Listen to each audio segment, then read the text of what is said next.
ఈసారి మీ పార్టీని farm house లో ప్లాన్ చేయాలనుకుంటే వెంటనే డోసే యాప్ ని డౌన్లోడ్ చేసుకుని బుక్ చేసుకోండి. నమస్తే రమగారు. నమస్తే చే. రమగారు, ఏదైనా మంచి కథ చెప్తారా? ఒక ఊళ్ళో ఒక గోపయ్య అని ఒక కుర్రాడు ఉన్నాడు. ఒక అవ్వ వాడు. ఈ పిల్లవాడు కొంచెం అమాయకుడు, అంటే మెతకవాడు. నిలదీసి అడగడం, ఏదైనా తేడా వస్తే తనడానికి రావడం, అలాంటి వ్యవహారాలు లేవు. పల్లెటూళ్ళల్లో కుర్రకారు సాధారణంగా నిలదీసి అడుగుతారు, అంటే టెంపరీగా ఉంటారు ఉండేవాళ్ళు పాత రోజులు. ఇప్పుడు ఎట్టా ఉన్నారో తెలియదు మనకి. ఏదైనా తేడా వస్తే నువ్వు నిన్న అట్లానో ఇవాళ ఇట్లా అంటున్నావు, అదేంటిదే, అలా మాట్లాడగలరు. నిలబడతారు వాళ్ళ కోసం వాళ్ళు. వీడికి అంత నిలబడ్డం రాదు, స్టాండ్ తీసుకోవడం రాదు, కొంచెం మెతకవాడనమాట. అవతల వాళ్ళు గద్ది ఇచ్చారనుకో ఏమో లేని ఊరుకుంటాడు పిక్కమొహం వేసుకుని. అవ్వకి జాలిగా ఉండేది, అయ్యో వీడు రేపొద్దున ఎట్లా బతుకుతాడు అమ్మ నాన్న లేనివాడు అని జాలిగా పిల్లవాడిని కాచి కాపాడేది. అయితే ఏమైంది, ఆవిడకి అంత్యకాలం సమీపించేసరికి ఆవిడ ఏమందంటే, ఒరే నాయన, ఎప్పటి నుంచో మీ నాన్న పోకముందు నుంచి కడుపు కట్టుకుని కూడబెట్టాను, అటక మీద జాడీలో 5,000 రూపాయలు ఉన్నాయి. ఈ ఊళ్ళో నువ్వు బతకలేవు, నీ మెతకతనం వీళ్ళందరికీ తెలుసు, నిన్ను బతకనీరు, డబ్బులు లాగేస్తారు, పక్కనున్న పట్టణానికి వెళ్ళిపో. నువ్వు చక్కగా గేదెలని పోషణ అది బాగా చేయగలవు, మనకు పద్ధతి కూడా ఉంది. ఓ 10 గేదెలు కొనుక్కొని హాయిగా పాల వ్యాపారం పెట్టుకో, చక్కగా వ్యాపారం బాగుంటుంది. కొత్త చోటు కాబట్టి నీ మెతకతనం అంత తొందరగా బయటపడదు, ఆ పాటికి నువ్వు స్థిరపడిపోతావు. అదేలే. ఎవరైనా చుట్టుపక్కల ఇళ్ళ వాళ్ళతో మాట మంచితనంగా ఉన్నావంటే వాళ్ళు నీకు సపోర్ట్ చేస్తారు అని చెప్పింది. పిల్లవాడు ఈ గోపయ్య కూడా సరేనన్నాడు. కొద్ది రోజులు గడిచాక ఎప్పుడో అవ్వ నిద్దట్లోనే వెళ్ళిపోయింది. పిల్లాడు 4 చూసుకున్నాడు, చుట్టుపక్కల వాళ్ళందరూ చేరారు. మరి ఒంటరి పిల్లాడు కదా, సరే ఆవిడని సాగనంపారు. చుట్టాల పక్కల ఎవరో వచ్చి 10 రోజులు ఉండి వీడికి ఏదో కాచిపోసారు, అయిపోయింది. అంతా అయ్యాక పిల్లాడు ఏం చేశాడు, ఒకరోజు అటకెక్కి చూశాడు. చూస్తే జాడీలో 5,000 రూపాయలు ఉన్నాయి. సరే అవ్వ చెప్పిన మాట నిజమేను, మెల్లిగా ఈ ఊళ్ళో నుంచి కదులుదాము అని చెప్పి ఏమనుకున్నాడు, ముందు పక్క ఊరు వెళ్ళటం, గేదెలు కొనుక్కోవటం అవన్నీ ఆలోచించుకున్నాడు. ఈ ఊళ్ళో ఒక శెట్టిగారు ఉన్నారు, ఆయన మహా గట్టివాడు, కొంచెం పీనాసివాడు అన్న పేరు కూడా ఉంది. అవ్వ ఎప్పుడైనా ఆయన దగ్గరికి చేబదులకు వెళ్ళటం, తర్వాత ఏమో ఏదైనా దాచిపెట్టాలంటే ఊరు వెళ్తున్నాను, ఇగో ఈ డబ్బులు నీ దగ్గర ఉంచుకొని ఈయన దగ్గర ఏదైనా బంగారపు వస్తువు దాపెట్టడం వాడికి తెలుసు. చిన్న చితగా వెండి బంగారం ఉన్నాయి వీళ్ళ దగ్గర, అవన్నీ ఆస్తి కింద ఉంటాయి కదా. అదే. సరే ఈ అబ్బాయి ఏం చేశాడు, పట్నం వెళ్ళి ముందు ఒక ఇల్లు చూసుకోవాలి, ఏదైనా ఖాళీ స్థలం కావాలి, గొడ్లు పెట్టాలంటే ఖాళీ స్థలము గొడ్ల సావిడి కావాలిగా. అందుకని ఏమనుకున్నాడు, శెట్టిగారి దగ్గరికి 5,000 చేత్తో పుచ్చుకొచ్చాడు, చిన్న మూటలా కట్టి పట్టుకొచ్చి, ఏమంటే శెట్టిగారు, నేను పక్కనున్న రామాపురం పెద్దపట్నానికి వెళ్తున్నాను, మరి ఇల్లు అది చూసుకుంటా, అక్కడ గొడ్లు పెట్టుకోమంది మా నాయనమ్మ, అవ్వ అక్కడ చెప్పింది, నేను అక్కడన్నీ ఇల్లు అక్కలు ఏర్పాటు చేసుకుని ఎవరన్నా మారుబేరగాళ్ళని వాళ్ళని చూసుకుని వస్తా, ఈ 5,000 మీ దగ్గర పెట్టండి కాస్త అని చెప్పి సరిగ్గా అదే సమయానికి ఆ శెట్టిగారి ఇంట్లో ఏమైంది, శెట్టిగారి భార్య వాళ్ళ అమ్మ ఇక్కడికి రాబోతోంది. ఆవిడ రామేశ్వరం ప్రయాణం అయింది, వాళ్ళ అమ్మ శెట్టిగారి అత్తగారు. దారేపోతూ వీళ్ళ ఊరు దారిలో ఉంది, వచ్చి ఇక్కడ ఒక రోజు ఉండి కూతురు దగ్గర ఆ పైన యాత్రలకు వెళ్తుంది. మా అమ్మ రాకరాకొస్తోంది, 3 ఏళ్ళయింది వచ్చి, ఒక చీర కొనుక్కురండి మా అమ్మకి అంటుంటే ఈయనంటాడు, ఆ దారిపోయే వాళ్ళందరికీ దారిన పోతూ వస్తుంటే ఆవిడ ఒక చీరలు ఎక్కడ పెడతాం, చీరలో సార్లో నేను పెట్టను అన్నాడు. ఆవిడ, మా అమ్మ దారిపోయేది ఎందుకైంది, మా అమ్మ కదా, పెళ్ళై 10 ఏళ్ళు అయితే ఎన్నిసార్లు జరిపింది, మనకి పండగ పబ్బాలు జరిపింది, 3 సార్లు బట్టలు పెట్టింది, రాక ఈ ఊరు వచ్చి ఒక నిద్ర చేస్తే చీరన్నా పెట్టదు పెద్దదానికి, అంతేగా అని పెళ్ళామంటోంది. ఈయనేమో నేను అట్టా పెట్టనన్నాడు. ఈ లోపల ఏమైంది, వాళ్ళిద్దరూ మాట్లాడుకుంటూ ఉండగానే వీడు వెళ్ళాడు, మనవాడు గోపయ్య. ఈ వాక్యాలు చెప్పడానికి లోపలే ఏమైంది, ఈ పెళ్ళామేమో ఈవిడ సణుగుతుంటే ఏమన్నాడు, ఆ తర్వాత చీరల సంగతి పొయ్యి మీద కూర మాడుతోంది, పోయి చూసుకో అని కేకేశాడు. ఈ అబ్బాయి అక్కడే ఉన్నాడు, పొయ్యి మీద కూర మాడేటప్పుడు. ఆవిడ లోపలికి వెళ్ళింది, పొయ్యి మీద కూర ఏదో సవరించింది. ఈ లోపల ఈ గోపయ్య ఆవిడ లోపలికి వెళ్ళిన సందర్భంలో 5,000 రూపాయల వాక్యాలు ఈయనకి చెప్పి 5,000 ఈయన చేతిలో పెట్టాడు. ఓకే. చేతిలో పెట్టేసరికల్లా ఈయన ఏం చేశాడు, అటగేలే ఏముంది, దిక్కులేని వాళ్ళకి ఏదో ఒక సహాయం చేయాలి, మీ అవ్వలేదు, పేద సాదాకి సాయం చేయడానికే కదా మనిషి అన్నవాడు ఉండేది అన్నాడు. అనేసరికి లోపల పెళ్ళాం, ఇట్లా దిక్కుమాల వాళ్ళందరికీ సహాయం చేస్తాడు, సొంత అత్తగారు పెద్దది రామేశ్వరం యాత్రలకు వెళ్తూ మన ఇంటికి వస్తే ఓ చీర పెట్టడానికి ఏడుస్తాడు చచ్చినాడు, ఆయన తిట్టుకుంటూ ఏం చేసింది, కింద నుంచి ఒక కొండ ఏదో ఎత్తి పైన పెడుతోంది. ఎప్పుడైతే ఆవిడకి ఊహ వచ్చిందో ఆ కొండ ఎత్తి గోడకేసి కొట్టేసరికల్లా ఆ ఈ శెట్టి గారిది ఆ వంట చేసుకునేటిది ఒక పాక ఈ గోడకి నిండా నీళ్లున్న కుండ తగిలేసరికల్లా అది ఇలా వజవజలాడినట్టు కదిలిపోయింది. ఆ గోడను ఆనుకుని వాకిలి నడవా ఉంది. ఎప్పుడైతే ఈ గోడ కదిలిందో కుర్రాడు కంగారు పడి, గోపాయ్ ఏంటండి భూకంపం వచ్చినట్టు అదిరిపోతోంది, ఇట్లా అదిరిపోతుంది ఏంటండి అన్నాడు. అనగానే శెట్టి గారు చెప్పాడు, ఆ భూకంపాలు వస్తున్నాయో ఇవాళ రేపు ఈ పూట భూకంపం వచ్చింది అన్నాడు. కుర్రాడు ఏం గుర్తు పెట్టుకున్నాడు, భూకంపం వచ్చిన రోజు శెట్టి గారికి డబ్బు ఇచ్చానని పెట్టుకున్నాడు. సరే వెళ్ళొస్తానండి అంటే, క్షేమంగా వెళ్ళి లాభంగారా, మెల్లిగా నిదానంగా చూసుకునిరా, 4 చూసుకున్నాకరా, నీ డబ్బులు ఎక్కడికి పోవు, నేను ఇస్తానన్నాడు. అనేసి పంపించేసాడు. ఈ గోపయ్య పక్కనున్న పట్టణానికి వెళ్ళాడు. వెళ్ళి ఇల్లు వాకిళ్ళు వెతికాడు. అద్దెకి ఇవ్వబడను అని చెప్పిన అన్ని ఇళ్ళు చూడగా ఏవి కుదరల. బాగా చీకటి పడే వేళకి చుట్టాలింటికి పోయి పడుకున్నాడు. 3, 4, 5, 6 రోజులు తిరిగాడు. తిరగక ఒకరోజు ఊరికి పెడగా ఉన్న ఒక ఇండిపెండెంట్ ఇల్లు ఈ అబ్బాయికి కనపడింది. కొంచెం పెడగా ఉంది, దాని పక్కన పెద్ద ఖాళీ స్థలం కూడా ఉంది. ఉంటేనే ఈ అబ్బాయి పోయి వాళ్ళ ఇంటో అడిగాడు, ఏమండి అద్దెకిస్తారా ఏమిటి అంటే, సరే ఎవరు ఏమిటి కనుక్కుని, ఎవరు లేరండి, గేదెల వ్యాపారం పెడదాం అనుకుంటున్నా, ఈ పక్క ఖాళీ స్థలం కూడా ఇస్తానంటే నేను దిగుతానండి పక్క వాటాలు అన్నాడు. అదొక 3 గదుల వాట. ఆయన కూడా ఏం ఊరు ఏమిటి సేమ్ కులం అవి తెలుసుకున్నాడు. కుర్రాడు బుద్ధిమంతుడిగా ఉన్నాడని భావించి, దానిదేముంది నాయన, తప్పకుండా మాకు పక్కన గొడ్డు గోదండి మనుషులు సందడిగా ఉంటే బాగుంటుంది, ఇదేమో ఊరికి పెడగా ఉంది, అదే ఎవరు వచ్చేవాళ్ళు లేరనుకుంటూ ఉంటాం. ఇప్పుడు పాలు వ్యాపారం అంటే పూట వస్తారుగా 2 పూట్ల మనుషులు, కొంచెం సందడి పెరిగి రేట్లు పెరుగుతాయి ఆ ప్రాంతానికి అని ఆయన ఒప్పుకున్నాడు. ఒప్పుకుంటే ఆయన కూతురు వచ్చి, ఆ పిల్ల 18 or 20 ఏళ్ళు ఉంటాయి, పిల్ల కొంచెం గట్టిది. ఆ అమ్మాయి ఏమంది, సరే కబుర్లకేముంది, అద్దె మాత్రం 100 రూపాయల నెలకి, గొడవలకు దిక్కకూడదు అని గట్టిగా చెప్పింది. పిల్ల చూస్తే చక్కగా ఉంది. సరే అన్నీ ఒప్పుకున్నాడు. ఒప్పుకున్నాక ఏమైంది, నేను ఊరు వెళ్ళండి, డబ్బులు అవి తీసుకుని మరి సామాన్లు అవి సర్దుకొని వస్తానండి, కొంచెం వాట కడిగిచ్చి పెట్టండి అని చెప్పి వచ్చేసాడు. ఇంటికి వచ్చి మర్నాడు ఇక్కడ సామాన్లు అవి ఇవి సర్దుకుని రేపొద్దున ఊరు వెళ్తాననగా ఇవాళ శెట్టి గారి ఇంటికి వెళ్ళాడు.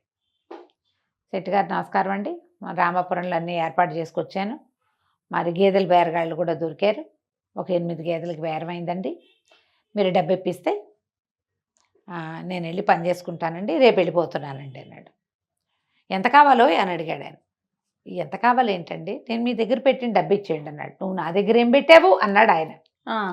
అనేసరికి కుర్రాడు నిర్ఘాంతపోయాడు. అదేంటండి, 5,000 రూపాయలు మా అవ్వ అటక మీద జాడీలో పెట్టినవి నేను మీకు తెచ్చిస్తాను కాదు, ఫలానా రోజు నేను ఊరెళ్ళే రోజు, నేను రామాపురం వెళ్ళేటప్పుడు మీ ఇంటికేగా తొలిగా వచ్చాను అనేసరికి అలా ఆయన అన్నాడు, అవురవరా నా దగ్గర డబ్బులు పెట్టడం ఏమిటి, నువ్వు అవ్వమన్నాడు, నాకు అంతే తెలుసు, రామాపురం వెళ్ళొస్తానని చెప్పావు అంతే, నువ్వు మా ఇంటికి రాలేదు, నాకు డబ్బులు ఇవ్వలేదు.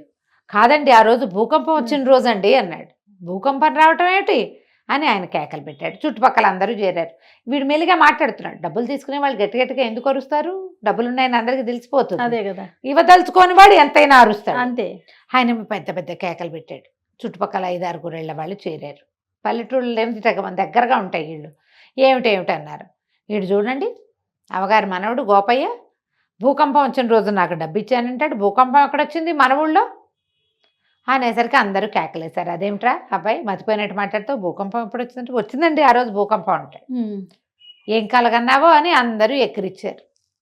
మా అవ్వ 5,000 దాచిందని ప్రచారం చేయకూడదన్న ఇంగితం ఉంది కుర్రాడికి, కానీ ఇప్పుడు చెప్పక తప్పటల్లా ఏం చెయ్యాలో తెలియలే, ఎంత బతిమాలినా బామల్ని ఆయన ఒప్పుకోలే, నువ్వు నాకేం ఇవ్వలేదన్నాడు.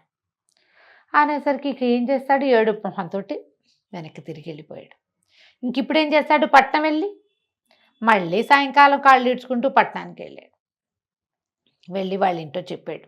ఆ పెద్ద ఆయన ఆ కూతురు పేరు తరంగిణి, నేను మోసపోయాను, ఆయనకి 5,000 ఇచ్చా, ఆయనేమో ఇవ్వలేదంటే ఇట్టాడు పని చేశాడు, ఆ డబ్బులు ఏంటి, నేను ఈ గేదెలు ఎట్లా కొను, మీకు ఇంటికి డబ్బెట్టా ఇస్తాను, 4,000 గేదెలకు ఖర్చు పెట్టుకుని 1,000 రూపాయలు పెట్టుకుని నేను ఇక్కడ బతకాలి కదా ఈ ఊళ్ళో, నా దగ్గర ఇంకేం లేదు, ఆయనేమో ఇట్లా చేశాడు, మా ఊళ్ళోనే మట్టి పీసుకునో పేడెత్తుకునో బతుకుతాను, ఇంకేం చేస్తాను, వెళ్ళొస్తానండి, మీ ఇల్లు అద్దెకి తీసుకోనని చెప్పడానికి వచ్చాను, మీరు నా కోసం చూస్తారు కదా పని మానుకొని అనేసరికల్లా అయ్యో ఆయన జాలి పడ్డాడు ఆ ఇంటి ఆయన. అయ్యో పాపం ఎంత కష్టం వచ్చిందయ్యా, భలే మోసం చేశాడే వాడెవడో దుర్మార్గుడు, నిన్ను జాగ్రత్తగా బతుకునాయన అమాయకుడివి అన్నాడు. అనేసరికల్లా పిల్ల లోపల నుంచి మజ్జిగ తీసుకుని లోపల నుంచి వస్తూ, అదేమిటి నాన్న, దిక్కపోతే దిక్కపోయాడు, మన ఇంట్లో దిక్కపోయినా నష్టం లేదు, కానీ ఇతను పోగొట్టుకున్న డబ్బు మాత్రం ఇప్పించాలి కదా, అతను అమాయకుడు పోగొట్టుకున్నాడు, మనం తెలివి వాళ్ళం కదా అని ఒక ప్లాన్ చెప్తానని ఐడియా చెప్పింది. ఈ ఐడియా ప్రకారం మర్నాడు 2 రోజుల తర్వాత 1-2 రోజుల తర్వాత ఆ ఇంటి ఆయన ఈ తరంగిణి వాళ్ళ నాన్న ఓ రేకు పెట్టె పుచ్చుకుని గోపయ్య వాళ్ళ ఊరు వెళ్ళాడు. వెళ్ళి ఈ శెట్టి గారింటికి వచ్చాడు. శెట్టి గారింటో దండం పెట్టాడు. అయ్యా మరి మీరే కదండి శెట్టి గారు, నేను గోపయ్యకి కాబోయే మామగారినండి, వాళ్ళ అవ్వ ఉండగానే పిల్లని గోపయ్యకి ఇచ్చి సంబంధం కుదుర్చుకున్నాం, ఆవిడేమో మీ ఊరు రామాయణంలో పెళ్లి చేయాలని మాతో మాటిచ్చింది, ఆవిడ పోయింది కదా, ఏడాది లోపల పెళ్లి చేస్తే ఆవిడకి ఉత్తమ గతులు కలుగుతాయని నేను డబ్బు గిబ్బు అన్నీ సవరించుకుని వచ్చానండి, మీరు పెద్ద మనిషి, ఈ ఊళ్ళో మీరే చాలా పెద్ద మనిషి అని చాలాసార్లు అవ్వగారు చెప్పింది పెళ్లి మాటలకు వచ్చినప్పుడు.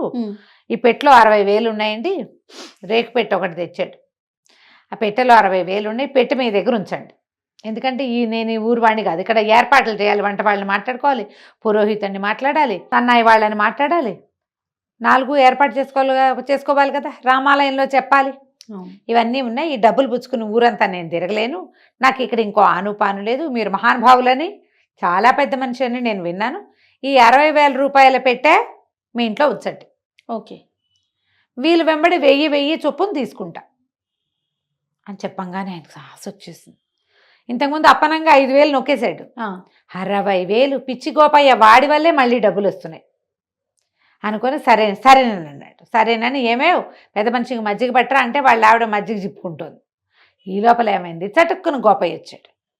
వచ్చి శెట్టి గారు మరి మొన్న నేను మీకు డబ్బులు ఇచ్చాను, మీరు కూడా మర్చిపోయారు, అసలు నేను ఇవ్వలేదంటున్నారు, భూకంపం వచ్చిన రోజంటే మీరు కాదన్నారు, అవాళ్ళు మీ ఇంట్లో కూర ఏదో మాడిందండి, కూర మాడుతోంది, వెళ్ళి చూసిరమ్మన్నారు, అప్పుడేనండి నేను మీకు 5,000 ఇచ్చాను అన్నాడు. అనగానే శెట్టి గారి గొంతులో వెలక్కాయ పడింది. ఇప్పుడు డబ్బులు లేవు అని అనడానికి వీల్లేదు, కాదు అంటానికి వీల్లేదు. అనగానే ఏం చేశాడు, కొంచెం తిప్పుకొని ఆ భుజం మీద చెయ్యేసి, నాకు గుర్తుందయ్యా భలేవాడివి, నీ డబ్బులు నాకెందుకు, నాకు జ్ఞాపకం ఉంది, కాకపోతే ఆ రోజున నువ్వు ఎప్పుడైతే 2 రోజుల క్రితం, నిన్న కాక మొన్న కదా వీడొచ్చాడు డబ్బుల కోసం, నువ్వు వచ్చినప్పుడు ఓ జూదరి, ఓ తాగుబోతువాడు, ఒక ఏమంటారు ఇల్లు కట్టుకునేవాడు, 3 సిద్ధంగా ఉన్నారు డబ్బుల కోసం, నీ డబ్బులు నా దగ్గర ఉన్నాయని తెలిస్తే నేను నీకు డబ్బులు ఇస్తే నేను వాళ్ళకేమి ఇవ్వటల్లా, వాళ్ళు నీ వెంట పడతారని నువ్వు డబ్బు పోగొట్టుకుంటావు, అమాయకుడివి, మీ అవ్వేమో నా చేతిలో పెట్టింది నిన్నని నేను అప్పుడు ఇవ్వలేదంతే, మళ్ళీ కబురు చేసి ఇద్దామనుకుంటున్నా, నేను ఏదో పనిలో పడ్డాను చూడు ఉండు అని వాడిని గోపయ్యను నుంచోబెట్టి అలా లోపలికి వెళ్ళి 5,000 పట్టుకొచ్చి ఇచ్చాడు. గోపయ్య లెక్క పెట్టుకున్నాడు, మూట కట్టుకోగానే మామగారు లేచి నుంచున్నాడు. అదే సంగతి, ఈ అబ్బాయి పెళ్ళి ఇప్పుడు వద్దండి అంటే ఏమిటో అనుకున్నాను, ఇంత మెతకవాడికి నేను పెళ్ళనివ్వనండి, అసలు పెళ్ళే క్యాన్సిల్, పెళ్ళి లేదు ఏం లేదు, ఇప్పుడు మొన్న మీరు డబ్బులు ఇవ్వకపోతే వీడు తిరగబడి మీ మీద పడి కొట్లాడలేదంటే ఏమిటి అర్థం, ఇంత మెతకల్లుడు వద్దండి మాకు, అది పెళ్ళి లేదు ఏం లేదు, నేను వస్తానండి అని పెట్టపుచ్చుకుని వెళ్ళిపోయాడు. డబ్బులు పుచ్చుకుని గోపయ్య బయటకు వెళ్ళిపోయాడు, పెట్టపుచ్చుకుని పెద్ద మనిషి బయటకు వెళ్ళిపోయాడు. 5,000 పోయి 60,000 పోయినాయి. అది ఆయన నోరు తెచ్చుకుని చూస్తూ ఉండిపోయాడు. వీళ్ళిద్దరూ అదే ఒకే దారిలో నడిచెళ్ళి గోపయ్య వాళ్ళ ఇంటికి వెళ్ళి కాస్త 4 సామాన్లు సర్దుకుని ఆ గోపయ్యకి సహాయం చేసి బరువుగా ఉన్న పెట్టి తీసుకెళ్తుంటే ఆయన దిగులుగా చూసేట, బెట్లో ఏం లేవు, మామూలు బట్టలు పెట్టుకొచ్చారు.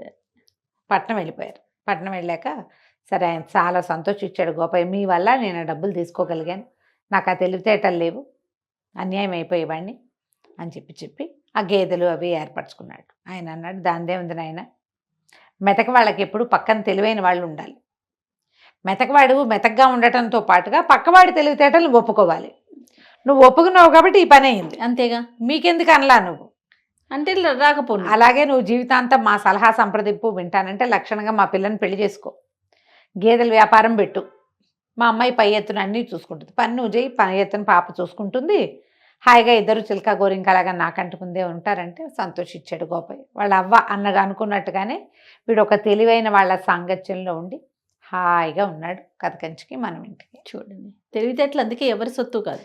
ఎవరి అంతే సొత్తు కాదు. మనం ఒకటి తెలుసుకోవాల్సింది ఏంటంటే మనతో పాటు తెలివైన వాళ్ళని ఉంచుకోవాలి చేయ. వాళ్ళతో మనకి మంచి ఫ్రెండ్షిప్ ఉండాలి. వాళ్ళు మన నెత్తి మీద చేపెట్టేలాగా ఉండకూడదు. కాస్త జాగ్రత్త పడి మనకు అంత తెలివి లేదంటే తెలివిగా ఉన్న వాళ్ళతో ఫ్రెండ్షిప్ చేయి అది చక్కగా. నిజం రమ్మగారు. అప్పుడే కదా? మన అచీవ్మెంట్ అనేది ఇంకా 100% సక్సెస్ అవుతుంది అవును కదండి. అవును. రైట్ రమ్మగారు, నమస్తే. నమస్తే.